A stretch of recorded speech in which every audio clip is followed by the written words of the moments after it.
and welcome back to English for You. I'm Erin. And I'm Joe. All right, so we've been talking about Santa. That's right. And Santa school.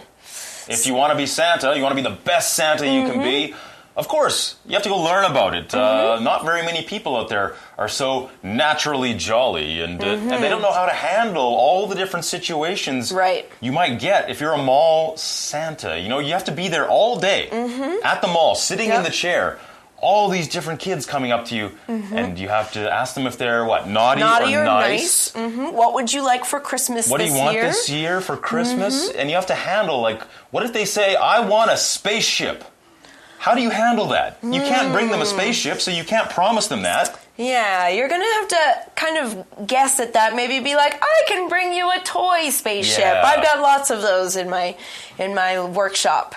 You can't promise them things that you can't actually bring. Right. Or like you can't say things that will put the parents in an awkward situation. Like if the kid says, I want a Ferrari. And Santa says, sure, yeah, I'll bring you a Ferrari. And the parents say, yeah, thanks a lot, Santa. Oh, yeah, okay. I don't have that much money, all right? Thanks. You just promised us something I can't bring. So Santa's got to learn not to do that, all right? And we learned about some Santa schools. Apparently there's a lot of them all over the world, but there's one Santa school run by Tom and Holly Valent in New York, or was founded in New York, all right? And it's been around since 1937. So we're going to learn more about this school today. So let's get started.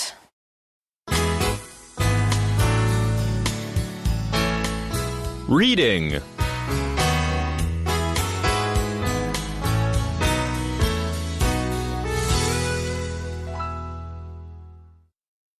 Jingle all the way to Santa School. Each year, the Valents might train over 100 Santas. They teach them everything from the history of Santa Claus to reindeer handling. The main training center is Santa House in Midland, Michigan. It's a home that looks as if it were taken from the pages of a fairy tale. Student Santas gather at Santa House for a 3-day course in October to prepare for the Christmas season. In addition to the basics, they are also taught some sign language. This means they can bring some magic to the lives of the hearing impaired. They learn how to put on some makeup as well. This really gives their cheeks that classic Santa glow. Of course, they can't leave without learning how to deliver a convincing ho ho ho. Over the years, the Santa School has taught Santas as far abroad as Australia and England. In 1995, the Valents even opened the first ever World Santa School in Ilulissat, Greenland. After all, when it comes to Santa, the good little boys and girls of the world deserve the very best. All right, so today's article starts out by saying each year the Valents might train over 100 Santas. Wow, that's quite a lot. That's a lot of Santas. A lot of people are coming to learn about how to be Santa. So over 100 in a year, they sign up for the course. So what do they learn at Santa School from the Valents, Mr. and Mrs. Valent, or Mr. and Mrs. Claus? It says they teach them everything from the history of Santa Claus to reindeer handling. So you learn all about where Santa came from. like the myth or the story of where Santa comes from, which changes from place to place, from country to country. Yesterday we talked about Saint Nicholas, and Erin taught us that is a Greek saint, actually. So that's the Greek side of it. But, you know, there's different myths in, like, Germany or in Scandinavia, you know, like Finland, Norway, Sweden. There's different stories there as well. So they learn all about that. Also reindeer handling. Reindeer, that's spelled R-E-I-N-D-E-E-R. Of course, we know that Santa, if on Christmas Eve he flies around the world on a sleigh pulled by, what is it, 8 tiny reindeer? That sounds... I think there's 9. 9? Because there's Rudolph. Rudolph's in the lead, and then there's the other guys. Right. That have to follow his bright, shiny red nose. Right. Anyway, a reindeer is a deer-like animal with large antlers on its head. It lives in the north of Canada and Europe. And in the story of Santa Claus, the reindeer can fly, as I said, so they pull Santa's sleigh filled with gifts. That's right.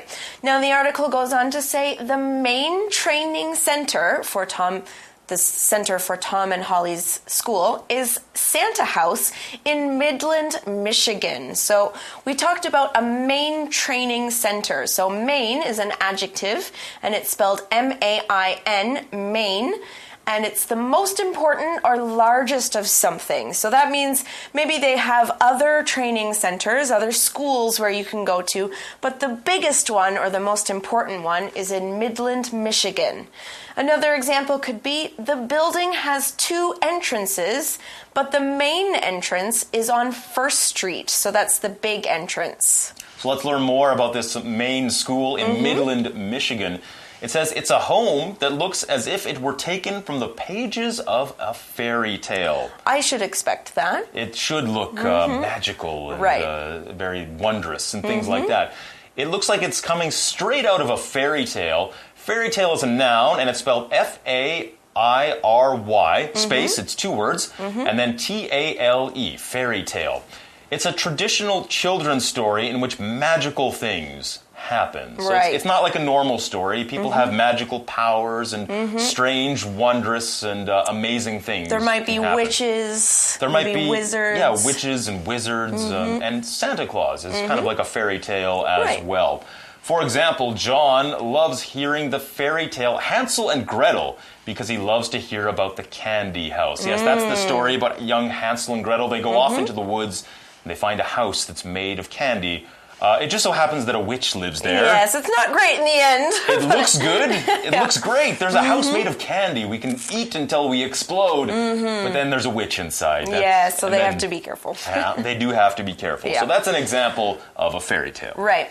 Now, let's go on. The article says student Santas gather at Santa House for a 3-day course in October to prepare for the Christmas season. Now, so it's not a long course. It's only 3 days, and they have to prepare for the Christmas season. To prepare for something is a phrase. It means to get ready for something or to make plans for something in the future. So they're getting ready for Christmas in the future. It's 2 months away. Another example says, Rhonda saves some money each month to prepare for the future.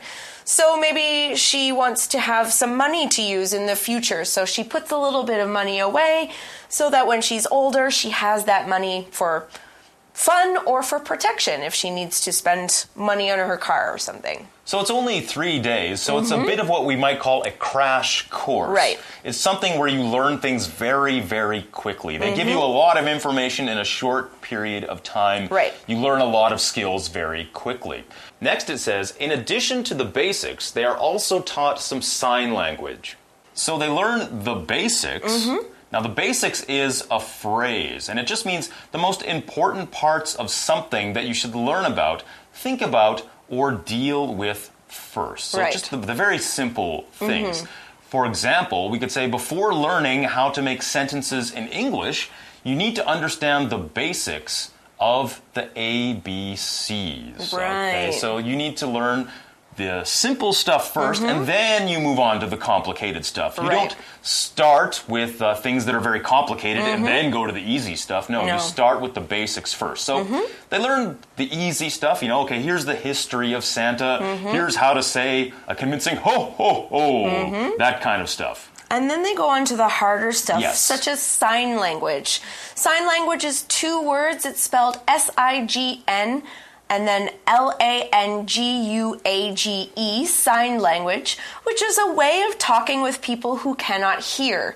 So you use hand signals instead of words. Now, I don't know much sign language, so I can't really give you an example, but in an example sentence, we could say, Dennis learned how to use sign language so that he could talk to his deaf cousin, Matt.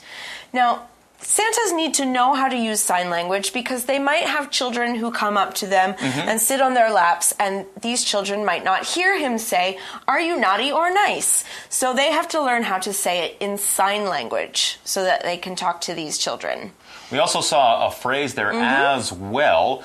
We use that to say in addition to or also. So we can use all these interchangeably. You can use one or the other. They mean the same thing. For example, I'll order the steak, please, and I'd like a dessert as well, or in addition. Okay, so they're learning a lot of different things. They're learning the basics as well as things like sign language. Okay. So this means they can bring some magic to the lives of the hearing impaired. All right, we see this phrase, the hearing impaired, here. Now, the hearing impaired are people who are not able to hear very well or at all, but the more common word we use today is to say deaf. So deaf people, the hearing impaired. Another example we could use for the hearing impaired is Lin Qinglan is a successful Taiwanese hearing impaired dancer. She doesn't hear the music when she dances, but she uses the beats of the music from the floor to know when she needs to dance. Or, for example, Beethoven, the composer, was hearing impaired. He was quite deaf, actually. Right. Now, the article goes on to say they learn how to put on some makeup as well. Yes, their cheeks must look rosy and red, as if they've just come in from the cold. They've been outside in the nice, crisp, cool weather. They learn how to put on makeup. Put something on is a phrase.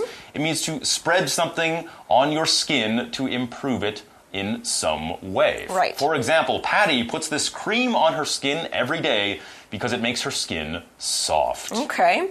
Now, we also saw the word makeup there, which is spelled M-A-K-E-U-P. It's all one word, and it's makeup. So makeup is colored substances that you put on your skin to change the way you look. So usually this is used by women. Women put makeup on their skin to change their appearance. Another example could be Kara doesn't usually wear makeup, so she has a natural look. And the reason why they're putting on this makeup is because this really gives their cheeks that classic Santa glow. Your cheeks are this part on the side of your face. Cheek. C-H-E-E-K. Cheek. That's the soft part on each side of your face below your eyes. Right. Your cheeks aren't up here, they're down here. We could say the young boy kissed his mother on the cheek. Right there. Now, we also saw the adjective classic, which is spelled C-L-A-S-S-I-C, classic. And it describes something that's very well known because it has been around for a very long time. Now, Santa has been around for a very long time, and we always think of Santa's classic look, his bigger belly, his rosy cheeks, his red cheeks, and his big white beard. Another use for classic could be children have loved reading this classic book for more than 100 years. It's a very old book. It's very well known. And a big important part of this classic look is the glow in Santa's cheeks. If something glows, first of all, it's spelled G-L-O-W, glow. It means to show your happy emotion, especially in your face. So a lot of smiling? A lot of smiling. It's almost like there's a bright light just kind of shining from you, from your face, because you're smiling. And you're happy. And that's the way Santa is supposed to be. It's like his cheeks are glowing. We could also say you can tell Dana's happy just by the glow in her eyes. Right. Now, the article says, of course, they can't leave without learning how to deliver a convincing ho, ho, ho. Now, convincing is an adjective. It's spelled C-O-N-V-I-N-C-I-N-G. A lot of I-N's there. And something that's convincing makes you believe that something is true or right. So you can't just say ho, ho, ho. That's right. It has to be convincing. Ho, ho, ho. There you go. That's more convincing. Now, another example of convincing is the judge asked the lawyer to provide convincing evidence that the man stole the money. He has to believe that the man did it. Now, over the years, the Santa School has taught Santas as far abroad as Australia and England. So we said the school moves around. It goes from place to place. They've been to Australia, down under. They've been to England. And in 1995, the Valence even opened the first ever World Santa School in Ilulissat, Greenland. Okay. I hope I'm saying that right. But that's definitely going very far away. Right. Now, the next sentence says, after all, when it comes to Santa, the good little boys and girls of the world deserve the very best. Now, that is very true, and that brings us to the end of our article today. So we need to look at the word deserve before we go. It's spelled D-E-S-E-R-V-E, deserve, which is used to say that someone should receive something or be given something or have something because they've done something well. For example, after your bad behavior in school today, you don't deserve to watch TV tonight. All right, that brings us to the end of the program. Before we leave you, let's have our For You chat. For You chat.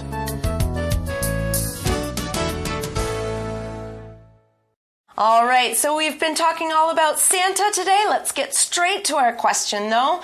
It is, do you think the tradition of Santa Claus is important?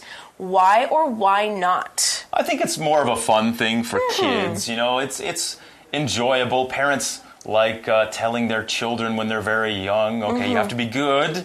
Because Santa's going to come on Christmas Eve, and, you know, if you're not good, he's going to leave a lump of coal in your stocking. You're not going to get anything nice. You're not going to get toys. It's fun. It's kind of a magical thing. As you get older, you know, it becomes less important. Yeah, but I mean, you keep the spirit. You want to give gifts to your friends, and it's just a nice feeling to have that this exists. Yeah, So. Christmas is it's a fun time. It's a time to get together with friends and family and show each other that you care about one another by you know, exchanging presents. And they don't have to be expensive stuff. It's the thought that counts. Right. You guys can have a chat about this as well. What do you think about the tradition of Santa Claus? We're out of time for English for You, so until our next episode, I'm Joe. And I'm Erin. Goodbye. Bye-bye. Jingle all the way to Santa School. Each year, the Valence might train over 100 Santas. They teach them everything from the history of Santa Claus to reindeer handling. The main training center is Santa House in Midland, Michigan. It's a home that looks as if it were taken from the pages of a fairy tale. Student Santas gather at Santa House for a 3-day course in October to prepare for the Christmas season. In addition to the basics, they are also taught some sign language. This means they can bring some magic to the lives of the hearing impaired. They learn how to put on some makeup as well. This really gives their cheeks that classic Santa glow.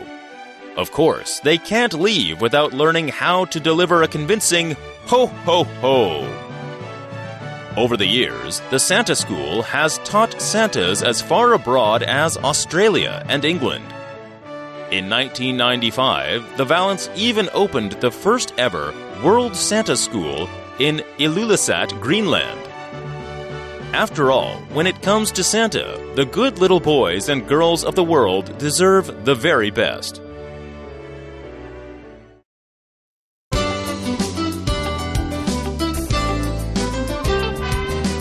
Vocabulary Review.